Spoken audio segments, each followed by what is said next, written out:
मैंने दवाई खा ली है, वह बाजार जा चुके हैं, मैं शाहरुख खान से मिल चुका हूँ। तो ये सारे सेंटेंसेस मैं जो बोल रहा हूँ अभी, सारे के सारे सेंटेंसेस प्रेजेंट परफेक्ट टेंस के हैं। परफेक्ट वर्ड जो लैटिन लैंग्वेज से लिया गया है। परफेक्ट का मतलब होता है कि कोई कार्य का हो जाना, किसी कार्य का हो जाना, यानी जो वर्तमान समय तक जो कार्य कर लिए गए हैं, कब किए गए हैं इसमें कोई इंपॉर्टेंस नहीं दी जाती, लेकिन कार्य अब तक हो चुका है। जैसे कि मैंने दवाई खा लिया है, कब खाया, कितने बजे खाया, कोई मतलब नहीं, लेकिन ये कार्य हो चुका है।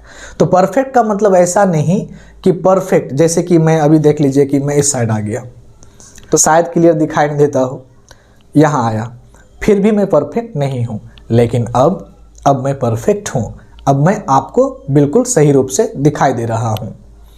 तो ये जो है आपका, ये परफेक्ट हुआ।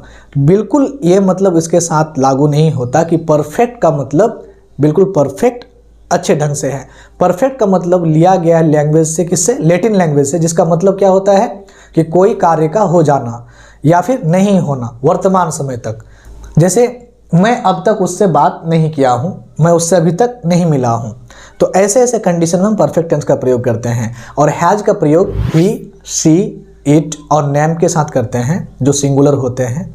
और हैव का प्रयोग आई, वी, यू और दे के साथ करते हैं।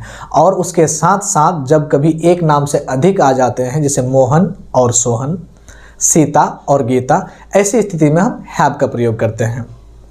एग्जाम्पल के लिए, Mohan has met Sita, Mohan has met Sita. I have cooked food, train has arrived, train has arrived. I have bought a book, I have invited them। तो ये सारे क्या हो गए आपके, प्रेजेंट परफेक्ट टेंस से हो गए।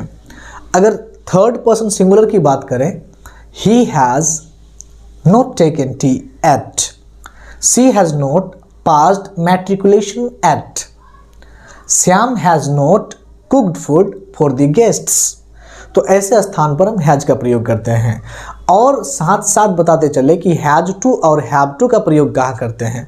हैज टू और हैव टू का प्रयोग कंपल्सन को बताने के लिए किया जाता है, ऑब्लिगेशन को दर्शाने के लिए किया जाता है, मजबूरी दिखाने के लिए किया जाता है। यानी जो कार्य हमें मजबूरन करना पड़ता हो, उसमें हमारा कंपल्सन छुपी हुई हो, तो ऐसे स्थान पर हम हैज़ टू और हैव टू का प्रयोग करते हैं। जैसे कि मुझे सब्जियां खरीदनी पड़ती है, I have to buy vegetables. मुझे दवाई खानी पड़ती है, I have to take medicine. मुझे डॉक्टर से मिलना पड़ता है, I have to consult the doctor. मुझे काम करना पड़ता है, आई हैव टू वर्क। तो ये सारे क्या हो गए, हमारे कंपल्सन हो गए। मुझे उससे बात करनी पड़ती है, I have to talk to him. तो ऐसे ऐसे स्थान पर हम हैज़ टू और हैव टू का प्रयोग करते हैं।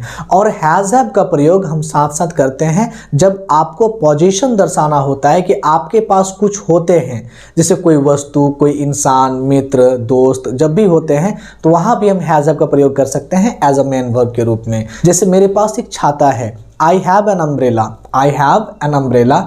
मेरे पास एक बोतल है, मेरे पास एक बोतल है, तो आई हैव अ बोतल। तो इस तरह से हम क्या कर सकते हैं, हैज़ हैव का प्रयोग मेन वर्ब के रूप में भी कर सकते हैं। जैसे कि I have a pen, I have a pen, I have shirts, I have jeans.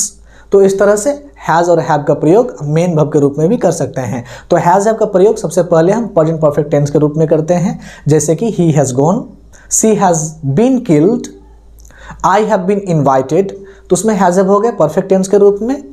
Has have to का प्रयोग हम कंपल्सन यानी बाध्यता को दर्शाने के लिए करते हैं, जो कार्य करना जरूरी होता है, मजबूरी होती है। जैसे मुझे मेहमानों के लिए चाय बनाने पड़ते हैं, तो I have to make tea for the guests. I have to teach, I have to take medicines. तो ऐसे ऐसे स्थान पर हम हैज़ टू और हैव टू का प्रयोग करते हैं।